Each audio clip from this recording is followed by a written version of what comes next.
In today's video, I'll show you how to add a verified number in Twilio so your phone numbers are recognized as valid and trustworthy. Make sure to subscribe for more Twilio tutorials. First, log into your Twilio account and navigate to the Verified Caller IDs section. Here you'll manage all numbers you want Twilio to recognize. Click on Add a new caller ID to start the process. Next, enter the phone number you want to verify, including the country code. For example, a Philippines number should start with +63 followed by the number. This ensures Twilio correctly identifies your number. Now, choose a verification method, call or SMS. If you select call, Twilio will dial your number and share a code verbally. If you choose SMS, you'll receive the code via text.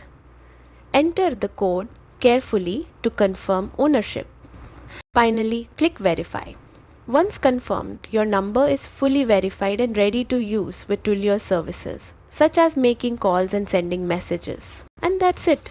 Verifying your number ensures smooth, reliable communication through Twilio.